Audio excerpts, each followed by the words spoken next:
ده ياو عيل غلبان عنده المرض الوحش، وده خلاه قضى حياته كلها في المستشفى عشان يعرف يعيش، لحد ما في يوم بيحصل على فرصة علشان ينقذ حياته، بس في المقابل لازم يكون الشرير الأخطر في العالم. طبعا انت مش فاهم حاجة وبتسأل امتى وازاي. طب انت بس معايا الحكاية وانا هحكي لك كل حاجة من البداية. بتبدأ حكايتنا بشاب خطف مجرم، والشرطة محصلينه من جميع الاتجاهات، وعلى الرغم من الوضع الصعب اللي هو فيه لكن الشاب بيكون هادي جدا. بيقول له الواد انت لو فضلت على العبط ده هتموت برصاصة في دماغك. الراجل بيخاف من كلامه وبيستخبى جوه علشان الشرطة ما تشوفوش. ساعتها الواد بيسأله عن هويته الحقيقية، لأنه مستحيل الدفاع المدني يجي علشان شخص فاشل زيه. الحرامي بيتعصب من كلامه وبيهدد الواد بالسلاح بتاعه، بس الواد بيقول له ان عنده سرطان في دماغه وكلها شهرين وهيموت، فتهديده مش هيكون مفيد ليه. فبيتضايق الراجل على الاخر لان كده الرهينه اللي معاه ملهاش لازمه. بس فجاه بيهجم الواد عليه بالمخده في وشه، وبسرعه بيغفل الراجل وبيقلبه على الارض. الراجل بيكون في قمه الصدمه، بيقول له انت قلت ان انت مريض، ازاي انت بالقوه دي؟ الواد بيقول له مش معنى ان انا مريض ان هموت على ايد شخص ضعيف زيك. انا كنت بفكر ليه شخص كحيان زيك الدفاع المدني هيجي علشانه، بس لما فكرت فيها السبب الوحيد اللي ممكن يخلي حسالة زيك بالاهميه دي هي ان معاك حاجه مهمه جدا هيموتوا عليها. فبيروح الواد يطلع الحاجه من جيبه وبيلاقي ان معاه صندوق، فبيفتح الواد الصندوق علشان يشوف ايه اللي جواه. بس فجاه بتدخل طاقه عظيمه جدا في جسم الشاب، فبتعصب الراجل جدا وبيقول للواد يسلم الصندوق بسرعه. بس الواد بيديله بالرجل بيرقده. بيروح بعدها الواد عنده بيقول له معلش ما تعرفناش، انا ياو وده مسدس، قول لي كل اللي تعرفه عن العلبه دي والا هعرفك السلاح ده بيعمل ايه. فبيبدا الراجل يحكي لياو كل حاجه، وبيطلع ان العلبه دي كان فيها حساب عالم موازي، وبنعرف ان الاشخاص اللي معاهم الحساب ده يقدروا يدخلوا في عالم شبه اللعبه ويكسبوا مهارات خاصه وقدرات خارقه، وباستخدامها بيحاربوا الوحوش عشان يرفعوا من قوتهم. بس زي ما انت ممكن تكون لاعب ممكن يتلعب بيك وتكون دي نهايتك. عشان كده العالم كله بيبحث عن اللاعبين علشان يوظفوهم ويحصلوا على قوتهم الكبيره. بنرجع لياو اللي بيكون واقف على السطح مستني يدخل العالم الموازي وبيفكر في الوضع اللي هو فيه. فعلى حسب كلام الخاطف العالم الموازي الوقت فيه بيمشي اسرع من العالم بتاعهم، بس في المقابل في وقت محدد يقدر يقعد فيه في العالم هناك. فبيقرر ياو انه يدخل العالم الموازي ويشوف الدنيا، فكده كده هيموت والافضل انه يدور على حل لعلاج المرض بتاعه. بعدها بينتقل ياو للعالم الموازي وهناك بيلاقي عدد كبير من المحاربين، وساعتها بتظهر نافذة النظام وبيشوف ياو الاحصائيات بتاعته واللي بتكون ضعيفة جدا. فبيبدأ ياو يستكشف المكان، وساعتها بيلاقي الناس متجمعين حوالين الواد ده اللي بيكون بيبيع أسلحة وعناصر كتيرة جدا. الناس بيكونوا مبهورين من جودة العناصر بتاعته وبيحاولوا يشتروا منه كل الحاجة اللي معاه، بس بيطلع إن الجحش ده غشاش ومغير من تصنيف الأسلحة بتاعته علشان يبيعها بسعر أعلى. وفجأة بيظهر إنذار ضخم في المكان، وبعدها بيجي الحراس بتوع المنطقة، بس الغريب ان هما بيستهدفوا ياو. فبيهرب البياع لانه فاكر ان الحراس جايين علشانه، فبيلاقي ياو بيهرب معاه وبيسأل هما ليه الحراس بيجروا وراه. ساعتها بتظهر رسالة من النظام بتقول لي ياو ان هو مطلوب القبض عليه بسبب امتيازات لقب اللاعب الاكثر شرا، ولو تم القبض عليه المحكمة هتمسح وعيه بالكامل. الاتنين بيوصلوا ساعتها لبوابة الانتقال وبيروحوا علشان يطلعوا من المنطقة، بس الحارس بيهجم عليهم بقوة كبيرة جدا، ولكن ياو بيقدر انه يهرب على اخر لحظة. بعدها بتظهر رسالة خطر لياو بتقول له انه دخل بوابة من المستوى الشرس، وبسبب قيود المستوى ده لو مات هنا هيموت في العالم الحقيقي. ياو بيفهم ان هو داخل على مهمة صعبة قوي وبيبدأ يستعد. ساعتها النظام بيبدأ يعرفه على قواعد اللعبة واللي بتكون بسيطة جدا، لازم يعيش لحد نهاية العرض. بعدها بيظهر ياو في مكان اللعبة، وهناك بيلاقي مقدم اللعبة اللي بيبدأ يشرح القواعد للجمهور، وبيطلع ان اسم اللعبة دي بلايند ديت شو. ياو لما بيسمع الكلام ده بينشكح على الاخر، لان قبل ما يتعب ياو كان زير نساء فاخر من الاخر، وحرفيا ما سابش حاجة مؤنثة غير لما خلاها خاتم في ايده، لدرجة انه خلاهم يشتغلوا ممرضات في المستشفى علشان ما يدفعش تكاليف العلاج. وجالك بس سرطان في دماغك ده انت المفروض تتشل يا جدع. المهم بيتفاجئ المقدم لما بيعرف ياو ان هو من رتبة الورق، وده بيخليه يسأل ياو هو ليه دخل لعبة بالصعوبة دي رغم مستواه ضعيف. ساعتها بيظهر النظام مستويات قوة العالم لياو واللي هم 4، وعلشان اختصر الوقت ياو في أضعف مستوى فيهم ودخل أخطر مستوى في العالم بدون خبرة خبرة أو معدات. ياو لما بيلاقي إنها خربانة خربانة بيقرر إنه يلعب اللعبة ويشوف هيعمل إيه، فبينبسط المقدم من حماس ياو وبيبدأ يعرض عليه المنافسين بتوعه. ساعتها بتظهر موزة جامدة كيك على المسرح لحد ما بيشوف ياو وشها وبيجيب وشه ألوان من كتر المنظر. الحكم بيقول له أنت اتخضيت منها، دي أجمل متنافسة معانا يا جدع، ده اللي جاي أنيل. والراجل طلع صادق في كلامه لأن المتنافسة التانية طلعت أم العناكب بنفسها اللي كانت بتبحث عن راجل يحتويها علشان تبيض فيه. وبما إن كل الرجالة اللي بتبيض فيهم بيموتوا هي فضلت مستمرة في حضور البرنامج، ياو بيكون بيتشل من الوضع وبيفكر إنه مستحيل يجي أوحش من كده لحد ما بيجي وحش المجرة ده وبيكسر كل توقعاته. ياو من كتر الشلل ما بيستحملش بيقول مش المفروض ده برنامج مواعدة، إيه اللي جاب جودزيلا عندنا هنا؟ البت بتزعل جدا من كلامه وبتهرب من المكان وهي بتعيط. ياو بيتشل من الوضع ده لأن كده فرصة فوزه في اللعبة دي هتبقى معدومة لحد ما بيقول للمقدم إن خطيئة الكسل هي المرشحة الأخيرة. فبيفكر ياو إن بوجودها ممكن يكون قدامه فرصة، بس المشكلة إن خطيئة الكسل كسلت إنها تيجي البرنامج أصلا. وبكده ياو بيلاقي نفسه مضطر يتعامل مع الوحوش دي لوحده، ومع ذلك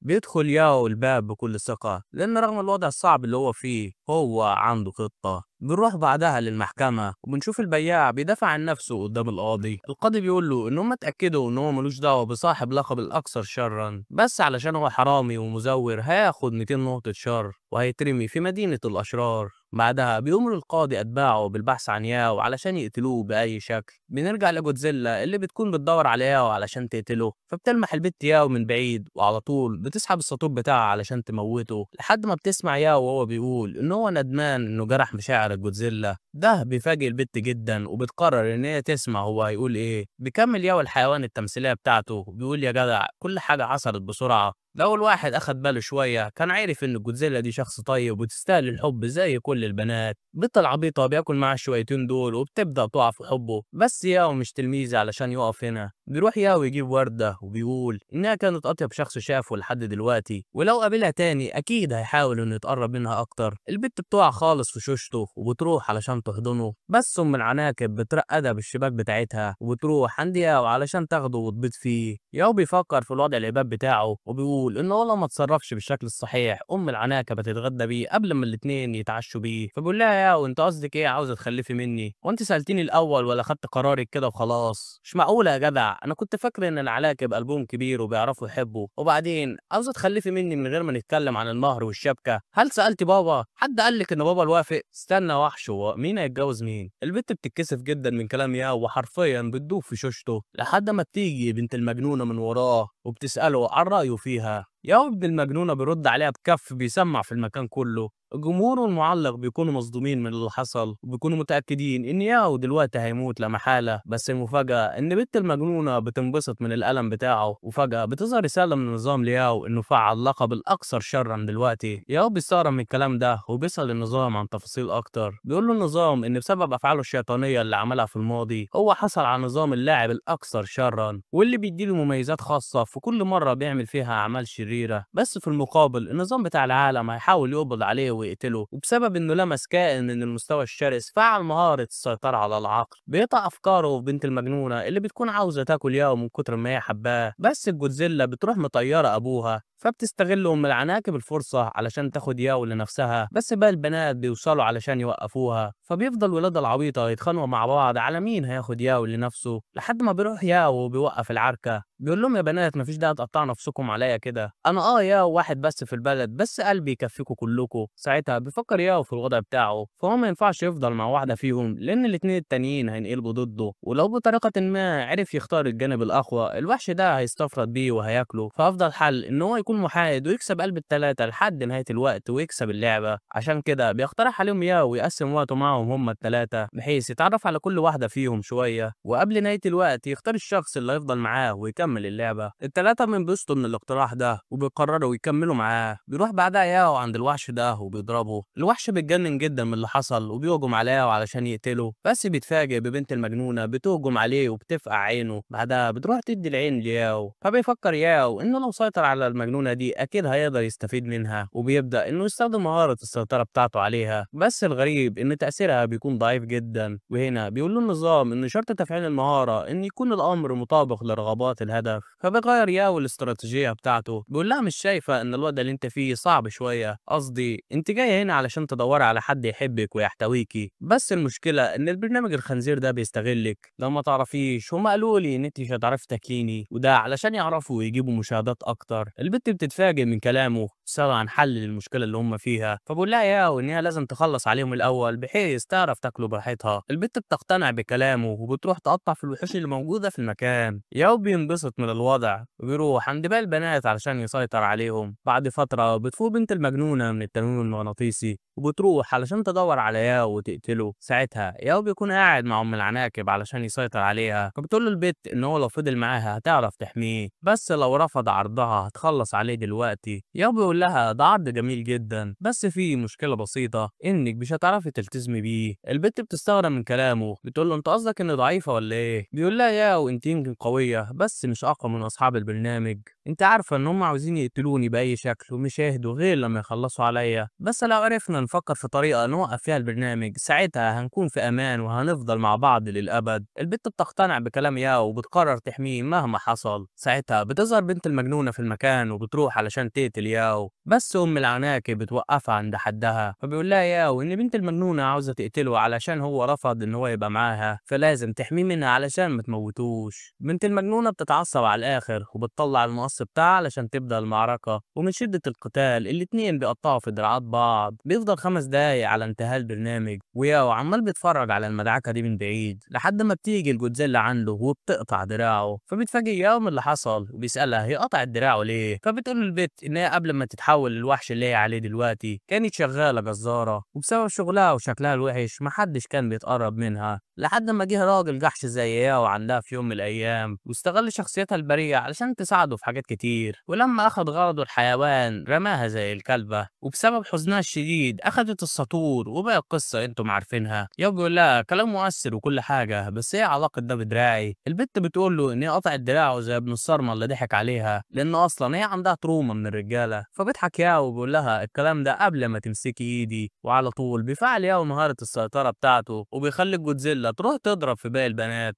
ياو بيستغل المدعكه دي وبيروح ياخد العناصر بتاعتهم، وقبل ما ينتهي الوقت بيسلم عليهم ياو وبيمشي من المكان. مقدم اللعبه بيكون مصدوم من اللي حصل، فخلال 4000 سنه من عرض البرنامج ياو هو المنافس الوحيد اللي عرف يكسب في البرنامج. وفجاه بيتعرض الواد للهجوم من قبل الوحوش الثلاثه اللي كانوا في المسابقه، وده بسبب ان ياو اقنعهم ان هم لازم يدمروا البرنامج. الواد بيجيب ورا من الوضع اللي هو فيه وبيحاول يهدي الدنيا لحد ما بيظهر وحش يكون بجد احد لوردات العالم السفلي خطيه الكسل، وده بيفاجئ الكل لان خطيه الكسل جت بنفسها للمكان ده. تخيل خطيه الكسل راحت المشوار بتاعها وانت لسه مأنتخ على الكنبه. ساعتها خطيه الكسل بتقول لهم ان هي تقتل كل اللي موجودين لو ما فضيش المكان قبل ما تعد ال10، ولسه البت هتعد الا وبتلاقي المسرح كله فاضي. بتروح بعدها خطيه الكسل عند ابو شمعه وبتقول له يسلم كل المعلومات بتاعت ياو. الواد من غير تفكير بيسلم لها كل اللي هي عاوزاه علشان ما يموتش. فبتقول لهم خطيه الكسل ان ما ينفعش حد يعرف ان هي كانت موجوده هنا، وبعدها بتمشي من المكان. بنروح بعدها للبياع اللي بيكون بينظف في مدينه الشر، وده علشان يقلل نقاط الشر بتاعته ويرجع للمنطقه الامنه، لحد ما بيجي البتاع ابو لسان ده وبيقول له يكمل الشغل بسرعه والا هيموته. فبيكمل الواد شغل علشان ما ياكلوش. بنرجع لياو اللي بيكون وصل لمدينه الشر وبيكون متفاجئ ان كل اصاباته اتعالجت بعد المعركه. فبيبص على المكافاه اللي حصل عليها من اللعبه اللي فاتت وبيلاقي انه حصل على مهارات حلوه جدا. اولهم مهاره الشيطنه اللي من المستوى الارجواني واللي ليها شروط خاصه ومش مفهومه دلوقتي، وعلى الرغم انه مش فاهم المهاره دي ولا بتعمل ايه، لكن ياو بيقرر انه يتعلم المهاره برضه، فهي في كل الاحوال مش هتخسره حاجه. بيبص بعدها على السلاح اللي اخده من بنت المجنونه وبيلاقي ان هو من المستوى البنفسجي وب4 نجوم. فبيتفاجئ ياو من الاحصاءات الفشيخه بتاعت السلاح بتاعه وبيبدا يشوف الاحصاءات الاساسيه بتاعته، فبيلاقي ان هو بقى في المستوى الثالث وقوته بقت في العالم الموازي. فبيجرب ياو يمسك السلاح الجديد بتاعه، ولكنه بيتفاجئ ان نقاط حياته بتنقص مع الوقت. بس ياو مش بيهتم بالموضوع ده لانه بيكون مبسوط من الاحصاءات المرعبه بتاعت السلاح. ياو بيكون مبسوط جدا من الوضع لان بوجود السلاح اللي معاه ده هيقدر يتعامل مع اغلب الوحوش القويه اللي ممكن تواجهه. ساعتها بيجي ابو لسان ده عند ياو وبيكون لسه هيكلمه الا وبيلاقي هاله قتل جنونيه بتخرج منه، فبيتعب الوحش جدا وبيهرب من ياو علشان ما موتوش. فبيفهم ياو ان السلاح ده بيخرج هاله قتل كبيره جدا وبقرر يخبي السلاح ده لحد ما يحتاجه. ساعتها بيلاقي البياع اللي شفناه بينادى عليه لحد ما بيتعرف بيعرف البياع على ياو، فبيعتذر ليه ياو وبيقول له انه ما كانش قصده يعمل فيه حاجه، فهو لسه مبتدئ وداخل اللعبه النهارده. الواد بيستغرب من كلامه وبيقول له انه مستحيل يكون مبتدئ لان القاضي نفسه كان بيدور عليه واكيد هو عمل مصيبه. ياو بياكد ليه ان هو مجرد مبتدئ وبيطلب منه يعرفه الدنيا ماشيه في العالم ده ازاي، فبيقول للواد انه يعرفه كل حاجه محتاج يعرفها، وبنعرف ان الواد ده اسمه جين. المهم بيبدا جين يفهمه الدنيا، وبنفهم ان العالم ده مقسم لاربع مستويات طاقه، واللي هم ورق، موازي، قوي، واخيرا المستوى الشرس. والعالم فيه 5 مناطق، اولهم المنطقه الامنه اللي بتكون خاليه من الوحوش ومحميه من النظام بالكامل، واللي بيموت هناك مش هيخسر اي حاجه. منطقه الورق الخطوره فيها بتبدا تزيد شويه لان الوحوش بتبدا تظهر فيها، ولو مت هناك هتخسر شويه عناصر من الشنطه بتاعتك، بس في المقابل العناصر ونقاط الخبره اللي هتنزل من هناك قليله جدا. اما في منطقه المستوى الموازي الوحوش فيها بتبقى في النص، ولا هي قويه ولا هي ضعيفه، بس برضه مش اي حد يقدر يدخل هناك. وفي المقابل لو مت هناك كل حاجه جمعتها هتروح منك، بس هتحافظ على مستواك. اما بقى في المستوى القوي بتبدا الوحوش من مستوى الزعيم تظهر، وده بيخلي محاربين النخبه بس هم اللي يقدروا يدخلوا هناك. وفي المقابل لو مت هناك هتخسر مستواك وكل العناصر اللي جمعتها، فحتى اقوى اللاعبين خسروا بشكل فادح قدام الوحوش المرعبه اللي هناك. فبيقول له يا والكلام ده جامد جدا، في الحاله دي ايه الكلام مع المستوى الشرس؟ جين بيقول له انت عبيط ولا ايه؟ مين ده اللي يفكر يدخل اخطر منطقه في العالم كله؟ يمكن هي المكان الوحيد اللي تقدر تاخد فيه اسلحه ممتازه واسطوريه، بس هو احنا قادرين نقاتل الوحوش العاديه علشان نقدر نقاتل وحوش الكارثه، بالاضافه ان لو مت هناك هتموت في الحياه الواقعيه برضه. فبيفهم ياو انه ما ينفعش يعرف حد انه دخل المستوى الصعب ده علشان ما يجذبش الانتباه ليه. بيكمل جين كلامه وبيقول له ان هم موجودين في مدينه الشر اللي تعتبر في المستوى القوي، فلازم يخلي باله لانه لو مات هنا هيخسر كل حاجه وهيعيد من الاول. بعدها بيسال جين ياو عن قيمه الشر بتاعته علشان يدخل مدينه الشر رغم ان هو مبتدئ، فبيبص ياو على الرقم وبيكون مشلول حرفيا. ايه يا جدعان، هي مش دي 8 برضه ولا الدراع بايظ؟ بعدها بيبدا الاتنين يتمشوا في المدينه، وفي الطريق بيبدا جين يفهم ياو ان مقياس الشر هو اللي بيحدد قيمتك في المدينه، فكل ما كان مقياس الشر بتاعك عالي كل ما احترمك الناس اكتر، بس ده هيخلي عدد كبير من اللاعبين يسعوا لقتلك بحيث يعرفوا يخفضوا من مقياس الشر بتاعهم. ساعتها بيوصلوا لمتجر عناصر في المدينه وياو بيكون عاوز يدخله، بس جين بيقول له ان المكان ده خطير جدا لان الشياطين هناك مش بيحبوا البشر، ولو شافوا اكيد هيقتلوه. بس ياو مش بيهتم بكلامه وبيدخل المحل علشان يشتري الحاجه اللي هو عاوزها. وداخل المحل بيطلب ياو من الراجل جرعات شفاء وجرعات استعاده مانا. الراجل بيقول له ان سعر الاكسير الواحد 500 قطعه فضيه، فبيقول لي ياو ايه يا عم العبوه مكتوب عليها 50، ايه اللي خلاها 500؟ فبيضحك الراجل وبيقول له معلش الكلام ده للوحوش العاديه، البشر بيشتروا عندي ب 10 اضعاف السعر. فبيروح ياو يقفل الباب وبيقول له وماله انت اللي جبته لنفسك. وعلى طول بيقوم ياو على الراجل بمقص الهلاك بتاعه بيقسمه نصين. فبيترعب الراجل من هالة ياو المرعبة وبيطلب منه يسيبه علشان سيد المدينة ما يقتلوش. ياو بيقول له ده سيد المدينة يشكرني علشان قتلت حرامي زيك، بس عارف أنا قلبي طيب وهسيبك تعيش، اعمل خصم حلو على كل حاجة عندكم في المحل وهسيبك النهاردة. بعدها بيخرج ياو من المحل بعد ما اشتري الإكسير اللي هو عاوزه ومعاها الرداء السحري الجامد ده. فبينبسط ياو من الوضع لأن دلوقتي هو بقى قوي جدا. بيجي جين عند ياو وبيكون مصدوم من العناصر بتاعته وبيسأله هو جاب العملات دي كلها ازاي. ياو بيقول له ما تخافش يا عم، ده الراجل اللي جوه طلع طيب جدا واداني العناصر دي بتخفيض حلو كمان. جين بيقول له ابن الحرامية ده راجل طيب وكمان ادالك تخفيض، انا اخر مرة اشتريت منه خلاني اشتري جرعة الشفاء ب 500 عملة، ازاي ادالك خصم على الرداء من المستوى الازرق؟ فبيفتكر جين ان ياو شخص غني جدا ودخل كايش على الراجل علشان يديله العناصر، فبيقرر ان هو يتقرب من ياو بحيث يروق عليه وبتاع. بيروح جين يضيف ياو في قائمة الاصدقاء بتاعته، بيقول له ان هو لو احتاج اي حاجة هيكون في الخدمة، وبعدها بيمشي من المكان. ساعتها بيرجع ياو للعالم الحقيقي وبيلاقي ان عنده 12 دقيقة في العالم الحقيقي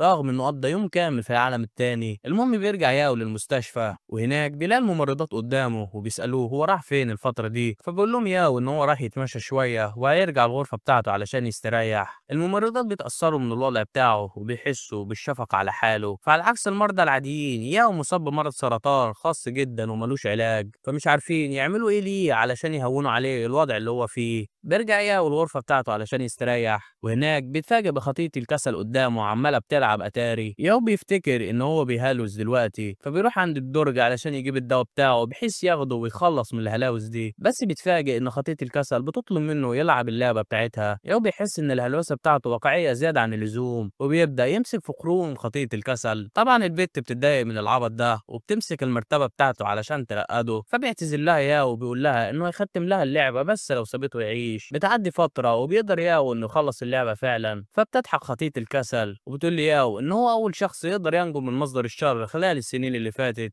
الكلام ده بيفاجئ ياو وبيسألها هي قصدها إيه. بتكمل خطية الكسل كلامها وبتقول لي ياو إن العالم الموازي بيقيم الناس بطريقة خاصة، فعلى حسب أفعالهم في العالم الحقيقي بيديهم قوة مساوية أو أعلى منها. وبما إنك مصنف كاللاعب الأكثر شرا قبل حتى ما تدخل اللعبة، فأنا مش قادر أتخيل أنت عملت إيه في حياتك السودة دي. على العموم أنا جيت علشان أديلك هدية على إنجازك، وبعرفك إن أنت كنت محظوظ المرة دي، فما تحاولش تدخل بوابة من المستوى الشرس تاني علشان المرة اللي جاية هتموت لا محالة. وبعدها بتمشي خطية الكسل من المكان. فبيشكرها ياو على النصيحة دي، وبيبص على اللعبة اللي سابتها خطية الكسل وبيلاقي إن هي عنصر من المستوى الأزرق قادر على استدعاء الزعيم اللي جواها لمرة واحدة بس. في اليوم اللي بعده بيدخل ياو لعبة جديدة في العالم الموازي علشان يكسب عناصر أكتر، وهناك بيلاقي إن القواعد بسيطة. اللاعبين هيستلموا طرود خاصة ويسلموها للعملاء، وعلشان تكسب لازم تكون الموظف المثالي. فبيدخل ياو المكان وبيلاقي عدد كبير من اللاعبين قدامه، وبيفهم إن اللعبة دي هتكون من النوع الجماعي. فبيقرر ياو إنه يدعي الضعف علشان ما يجذبش الانتباه ليه. ساعتها بيجي الواد أبو النضارة ده وبيقول لهم إن هو هيقود المجموعة دي، فبيتفاجئ الكل من وجوده لأنه هو لاعب من المستوى العاشر، وده ضعف مستوى أغلب اللاعبين اللي موجودين في المكان. فبيفتكر الكل إن اللعبة دي هتكون سهلة بوجوده، لحد ما بياخد رصاصة في دماغه وبتجيبه الأرض. واللي بيكون ضربها هو سيد الزنزانة مدير شركة التوصيل اللي بيكون اسمها الينابيع الصفراء. اللاعبين بيكونوا مستغربين من الوضع لأن الواد ما عملش حاجة غلط علشان يموت. فبيقول لهم المدير إن اللاعب ده خالف القواعد وتأخر عن ميعاد الحضور بتاعهم، ونفس الشيء هينطبق على أي حد هيخالف القواعد الخاصة بدليل القواعد بتاعه. ياو بيفهم إن اللي هيعارض الراجل ابن المجنونة ده هيموت أكيد، علشان كده بيفكر في طريقة للتعامل مع الوضع. بيبدأ بعدها المدير يشرح اللعبة واللي بتكون توصيل الطلبات. فكل لاعب هياخد 3 مهمات بلون معين، ولو عرف يخلص المهمات ال3 وياخد تقييم حلو من العملاء هيخرج من اللعبة. فبيتبسط واحد من اللاعبين من القواعد دي وبيبدأ يشوف المهمة بتاعته، ولكنه بيتفاجئ إن هي من النوع الأحمر اللي يعتبر أصعب نوع في اللعبة. فبيرفض إن هو يعمل المهمة لأنها صعبة جدا، وعلى طول بيروح المدير مموته علشان خالف القواعد. فبيبدأ الكل يدور على المهام السهلة بحيث ياخدوها من بعض، وده بيخلي الكل يحصروا ياو أضعف شخص في المكان لأنهم بيكونوا فاكرين إن بسبب مستواه الضعيف أكيد هتكون مهمته سهلة. فبيضحك ياو وبيقول لهم إن محدش هيجرؤ ياخد ورقة واحدة منه. طبعا الكل بيفتكروا إن ياو بيهددهم بكلامه، وبيقولوا ليه إنه مستحيل شخص مستواه الضعيف يقدر يتغلب عليهم كلهم. فبيضحك ياو وبيقول له ومين قالك إن أنا هحتاج أعمل حاجة زي دي؟ انتم بنفسكم هترفضوا تاخدوا حاجة مني. فبيفتكر ياو كلام خطية الكسل اللي قالت له ان بسبب لقب الشخص الاكثر شرا كل الالعاب اللي هيلعبها هتكون خطورتها اعلى ب10 اضعاف، ولكن في المقابل المكافأة بتاعته هتكون أكبر من أي حد، ومعاها هيحصل على مهارات خاصة. فبيبدأ ياو يعرض أوراقه على الكل واللي بتطلع كلها حمراء. فبيتصدم الكل جدا لأن كده ياو مستحيل ينجو من اللعبة دي، وزي ما قال لهم ياو الكل بيهرب منه علشان ما ياخدوش المهام الصعبة دي. ساعتها بيضحك المدير من وضع ياو لأن هو اللاعب الوحيد خلال اللعبة اللي حصل على 3 بطاقات حمراء. فبيروح ياو عند المدير وبيقول له إن هو عاوز يسأله عن حاجة، فبيقول له المدير انه يقدر يجاوبه على سؤال واحد بس. بيكمل ياو وبيقول له ان هو عاوز يتاكد اذا المهام الخطيره بتدي مكافآت اكبر من المهام العاديه. فبيضحك المدير وبيقول له ان الكلام ده صحيح، فلو عرف يخلص المهام الحمراء ممكن ياخد عناصر من المستوى الازرق. بعدها بيسال المدير ياو اذا كان عاوز يساله اسئله تاني. ياو بيقول له مفيش داعي اسالك لانك هتقتلني بما انك قلت ان ليا سؤال واحد. فبينبسط المدير من ذكاء ياو وبيقرر انه يخلص عليه الاول بحيث ياخد قوته. بعدها بيخرج ياو من المبنى علشان يبدأ تسليم الحاجة بتاعته، ولكنه بيتفاجئ بالبيج رامي ده قدامه. بيقول له البيج رامي انا معايا مهام زرقاء كتير اقدر ابدلها معاك لو عاوز، فانت صعبت عليا الصراحة، علشان كده انا هعمل المهام الحمراء بتاعتك وما تخافش عليا انا في المستوى ال15 وهعرف اتصرف. بيطلع ان الواد ده اسمه مينج شياو. ياو بيتفاجئ من مستوى مينج وبيكون مستغرب هو ليه عاوز يساعده. فبيطلع ياو المستند بتاعه قدام مينج. مينج بيكون فاكر ان ياو هيسلم المستند ليه، بس بيتفاجئ ان ياو قبل المهمة قدامه. فبيتعصب مينج جدا وبيهجم على ياو علشان يموته، بس ياو بيطلع السلاح بتاعه، وبسبب هالة القتل المرعبة بتاعته مينج بيجيب وراه وبيقلب الموضوع هزار علشان ما يموتوش. فبيسلم عليه ياو وبيروح علشان يكمل طريقه. مينج بيكون حط ياو في دماغه وبيقرر يفضل وراه لحد ما يعرف حكايته. بس ساعتها بيظهر اللاعبين دول حواليه وبيقولوا ليه ان هم جايين عشان يخلصوا عليه. مينج بيقول لهم انا مش عارف ايه الاغبى، اني خسرت قدام لاعب من المستوى الثالث، ولا ان مجموعه من المغفلين زيكم عاوزين يقتلوني. القائد بتاعهم بيقول لمينج ان دي غلطته، فبسبب عصيانه للكبار الثلاثه هو هيموت دلوقتي. وعلى طول بيهجموا كلهم على مينج، بس مينج بيعمل من فخاد ابوهم شاورما. بنرجع بعدها لياو اللي بيكون وصل لمكان العميل الاول بتاعه، وبيكون مطلوب من ياو ان هو يسلم اللعبه دي للعميل. فبيروح ياو يرن الجرس علشان يشوف اذا في حد هناك، بس فجاه بتخرج صرخات قويه جدا من المكان. في الوقت ده بيكون باقي الصيادين بيكملوا الطلبات بتاعتهم، واللي اغلبهم بيكون بيعاني وهو بيوصلها، بس لسبب ما المهام السهله بتكون سهله جدا وبتتم بدون مشاكل. بنرجع لياو اللي الهيل بتاعه اتبهدل من صريخ العميله بتاعته، فبيستخدم جرعه الشفاء اللي معاه علشان يعالج اصاباته. بعدها بيكلم العميله تاني علشان يسلمها الطلب بتاعها، فبتقول للعميله انه يقدر يدخل من الباب. ياو بيقول لها ان الباب مقفول فلازم تفتح له الباب، بس الست مش بترد عليه. فبيطلع ياو السلاح بتاعه وبيفتح الباب بنفسه، ولما بيدخل جوه بيتفاجئ بالزربه دي قدامه، وفي النص العميله بتاعته اللي باين عليها ان هي مهويه خالص. فبقول لها ياو انه جاي علشان يسلمها الطرد بتاعها، بس الست بتقول له يوطي صوتها علشان ما يصحيش بنتها سمايلي. وزي ما انت شايف البنت طالعه جميله شبه ابوها. المهم ياو مش بيهتم بالعبط ده وبيطلب منها تستلم اللعبه بتاعتها. فبتاخد الست اللعبه وبتكون مستغربه جدا لان اللعبه دي بتاعت بنتها سمايلي. وفجاه بتيجي الست قدامه وبتروح تهجم على ياو. بيبدا ياو انه يهرب من الوليه المجنونه دي علشان ما تموتوش، بس الوليه مش هتسيبه لحد ما تخلص عليه. المهم بيلاقي ياو الغرفه دي قدامه، فبيروح يدخلها وبيقفل على نفسه. بس المشكله الباب مش هيستحمل قوه الست المجنونه دي، فبيبدا ياو يدور على طريقه بحيث يتعامل مع الوضع. وهنا بيتفاجئ ياو بالغرفة النظيفة اللي هو قاعد فيها، فبيبدأ إنه يدور فيها على أي حاجة تساعده لحد ما بيلاقي الرسمة دي على الحيطة. بعدها بيلاقي كارت شركة التوصيل بتاعته، فبيفهم ياو إن المدير ابن الصرمة هو السبب في كل اللي حصل للست الغلبانة دي. ساعتها الست بتكون على وشك إنها تفتح الباب على ياو، فبيروح ياو عند الدولاب وهناك بيلاقي الحاجة اللي هتنقذه. وفجأة بتكسر الست الباب على ياو وبتروح علشان تخلص عليه، بس بتتفاجئ بياو تشن قدامها. الست المجنونة بتتفاجئ إن بنتها لسه عايشة وبتروح علشان تحضنها، لحد ما بياخد منها ياو السكينة وبيروح يطعن نفسه. وده بيخلي الأم تفتكر اللحظات اللي ماتت فيها بنتها، فبتبدأ تصرخ الست من كتر الحزن على فقدان بنتها تاني. بس ياو بيستخدم المهارة بتاعته بحيث يرجعها لعقلها. بتشوف بعدها ذكريات الأم لما راحت عند المدير بحيث يساعدها تدور على بنتها. الراجل وافق إنه يساعدها بس في شرط إن هي تسلم عقلها ليه،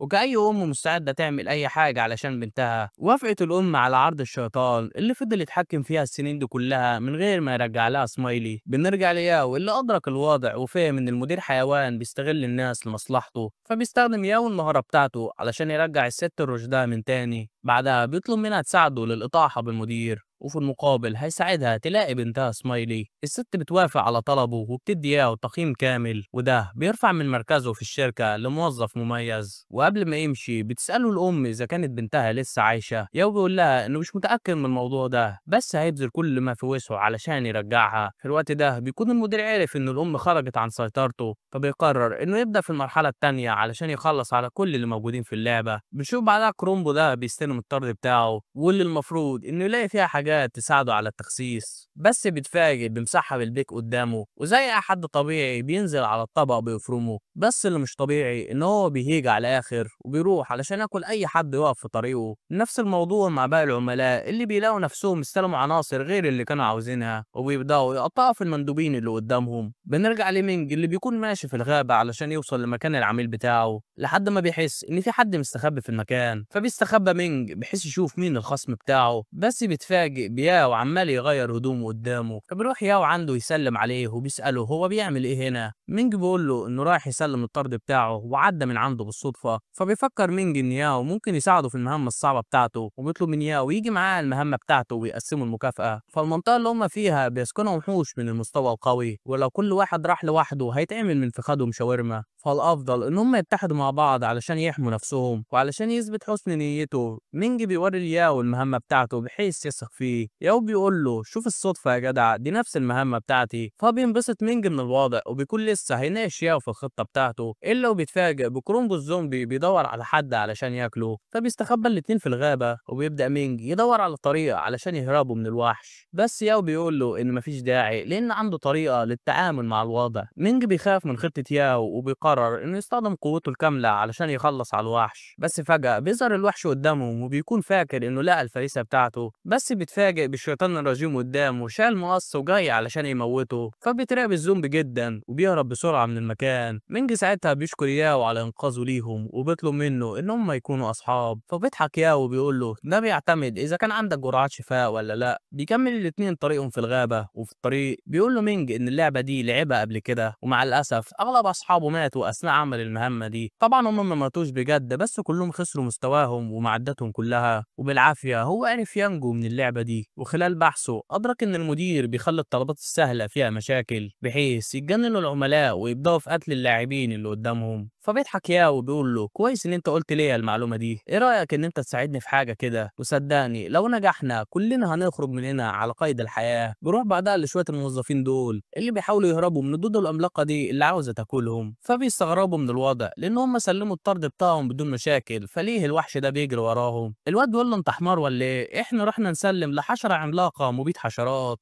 وانت مستغرب هي عاوزه تاكلنا ليه؟ المهم بيلمحوا الشباب مينج قدامهم، فبيقرروا يجذبوا الوحش المينج علشان يحميهم. بس بيتفاجئوا ان مينج بيهرب ناحيه الحشره نفسها، وده لان الحانوت ياو عمال بيجري وراه. العيال بيترعبوا من هاله ياو المرعبه وبيستخبوا هم والحشره العملاقه علشان ما يموتوش. بنروح بعدها للمعبد وبنشوف اللعيبه دي بتمشي بعد ما خلصت على كل اللي موجودين هناك، واللي بيطلع ان اسمها اللعيبه تشو. المهم بيجي البقر دول عند تشو بيقولوا لها ان هم عاوزينها في المهمه بتاعتهم، فالكبار الثلاثه عاوزينها تخلص على مينج في اسرع وقت. بس تشو بتقول لهم ان مينج صاحبها فالموضوع هيكون صعب شويه. ام شعر احمر دي بتقول لها ان لو قدرت تعرف هويه الشخص اللي انا محكمه المستوى الشرس هتاخد ضعف المكافاه بتاعت مينج. فبتقول لها تشو ان هي مستحيل تدخل في حرب مع وحش بالقوه دي، بتوافق ان هي تروح تخلص على مينج بعد ما بيرفعوا سعر المكافاه. بنرجع لمينج وياو اللي وصلوا لمكان المهمه بتاعتهم واللي بتكون في المقابر المظلمه، فبدخلوا المكان علشان يشوفوا صاحب الطرد بتاعهم لحد ما بيلاقوا الوحش اللي شفناه قبل كده واللي بيطلع اسمه ملك القبو. المهم بيسأل مينج الوحش عن الطلب بتاعه بحيث يعرفوا يجيبوه، فبيقول له الوحش ان هو عاوز يلاقي العين بتاعته. ففي يوم في بشري شرير ابن جزمة جه عنده واخد العين بتاعته بالعافية، وبسبب الرداء بتاع ياو الوحش ما بيتعرفش عليه. مينج بيستغرب من كلام الوحش، فمستحيل بشري يقدر يتحكم في وحش من المستوى الشرس. ساعتها بتوصل تشو وباقي البار للمكان علشان يخلصوا على مينج. ياو لما بيلاقي الوضع لبش كده بيقول لهم ان هو ملوش دعوه في الليله دي وهيمشي دلوقتي، بس تشو بتقول له ان ده مش هيحصل، فطالما هو مع مينج فاكيد هو صاحبه ولازم يخلصوا عليه. ياو لما بيلاقي ان مفيش مخرج ليه بيروح عند ملك القبو وبيقول له يساعده. طبعا الكل بيكونوا مستغربين من طلبه، فازاي وحش هيساعد بشري اصلا؟ لحد ما بيظهر ياو وشه للوحش اللي اول لما بيشوف ياو بيتجنن على الاخر وبيروح علشان يموته. بس بيتفاجئ ان ياو هادي جدا وده بيخلي الوحش يترعب بالوضع، فبيضحك ياو وبيقول له مالك يا معلم وقفت ضرب ليه؟ الوحش بيستغرب من الوضع اكتر، فهو اقوى من ياو باضعاف مضاعفه وحرفيا يقدر يخلص عليه دلوقتي، ومع ذلك ياو ولا فرق معاه. فبيفتكر الوحش ان بنت المجنونه لسه موجوده مع ياو، علشان كده هو واثق من نفسه قوي كده، وعلى طول بيقول الوحش انه هيساعد ياو في اي حاجه بس يحل امه. الكل بيكونوا مصدومين من اللي حصل، فالوحوش اللي في العالم ده بتكره البشر جدا، فازاي الوحش ده عاوز يساعد ياو؟ المهم بيقول له ياو انا هعمل معاك اتفاق هيعجبك، ساعدني في التعاون مع شويه العيال دول وفي المقابل هحل عنك وهديلك كمان عينك اللي خدتها منك قبل كده، بس لو رفضت هكلم شعنونتي علشان تيجي تاخد عينك التانية. طبعا الوحش بيوافق على الوضع وبيدي ياو تقييم كامل، وده بيرقي ياو في شركه التوصيل لمشرف عمل. المهم بينزل ملك القبو دعك في العيال لحد ما بيقرب يخلص عليهم. البت الحمراء بتطلب من تشو ان هي تساعدهم باي حاجه، بس تشو الخنزيره بتقول لها لها ان هم ما دفعوش ليها علشان تحميهم. ساعتها بيستغل مينج الفرصة وبيهجم عليها بكل قوته، وده بيفاجئ تشو جدا لان مينج مش بيدافع عن نفسه وانما بيحاول يحمي ياو. فبتفهم تشو ان ياو اهم بكتير من مينج، وفجأة بتتحول لفزاعة. مينج بيفهم الوضع دلوقتي وبيعرف ان تشو حاطه ياو في دماغها ومش هتسيبه لحد ما تخلص عليه. ساعتها بيوصل ياو لمنتصف الغابة وبيشوف المهمة الأخيرة علشان يعملها، ولكنه بيتفاجئ ان المهمة في شركة التوصيل نفسها. بنرجع للمدير اللي بيكون متضايق من الوضع، فكل الوحوش اللي كان بيسيطر عليها اتدمرت وقرب يفقد السيطرة. وبنفهم ان المدير بيستخدم رغبات الوحوش اللي في العالم علشان يسيطر عليهم، وباستخدام الوحوش دي بيقتل اللاعبين اللي بيدخلوا عنده بحيث يرفع من قوته. فبمجرد ما يخلص على كل الموجودين في اللعبة دي هيحصل على الترقية بتاعته وهيبقى في المستوى الشرس. في الوقت ده بيكون ياو في طريقه لمكان الشركة، بس بيتفاجئ بتشو قدامه. ياو بيكون فاكر ان هي جاية علشان تقتله، بس تشو بتقول له ان هي هتساعده علشان يخلص اللعبة ويعرفوا يخرجوا كلهم. في الوقت ده باقي اللاعبين بيرجعوا لنقطة البداية بعد ما خسروا مستواهم، فبتتكلم البت الحمراء مع الكبار الثلاثة بحيث يساعدوها، بس البت بتعمل لها بلوك. البت بتتجنن من الوضع ومش بتكون عارفة تعمل ايه لحد ما بيجي الواد ده وبيعرض عليها تسجيل الوحش اللي مينج كان بيهرب منه. فبتنبسط البت جدا لان ده الدليل اللي هيساعدها في البحث عن اللاعب اللي خلص المستوى الشرس. بنرجع ليه اول شو اللي بيكونوا في طريقهم للمهمة الأخيرة. شو بتقول له ان لسه عندها مهمتين، فلو دخلت معاهم المدير هيموتها، علشان كده هتقدم ليه مساعدة خاصة. وفجأة بتطلع البت السلاح بتاعها وبتضرب نار على ياو، بس الغريب ان ياو احصائياته بتزيد بشكل كبير جدا. البت بتقول له ان هي استخدمت مهارة التعزيز بتاعتها عليه ودلوقتي يقدر يتعامل مع المدير والمهمة الأخيرة بتاعته. فبيشكرها ياو على المساعدة وبيروحوا على مكان المهمة الأخيرة، وهناك بيتفاجئ ياو بطفل غريب بيبكي بكاء شديد جدا. ياو بيلاقي ان المطلوب منه يوصل ابتسامة للطفل ده، فبيروح ياو علشان يضحك في وشه، بس بيتفاجئ انه عمال بيعيط على اخره. وفجأة بيهجم الطفل على ياو وبيبدأ يتغذى على ذكرياته، بس لما بيتعمق في ذكريات ياو بيلاقي حاجات مرعبة جدا لدرجة انه بيهرب من ياو من كتر الخوف. فبيروح ياو وراه علشان يمسكه. ساعتها بيكون المدير بيراقب كل حاجة من الغرفة بتاعته، وبيتفاجئ ان ياو قدر يتغلب على اكل الذكريات.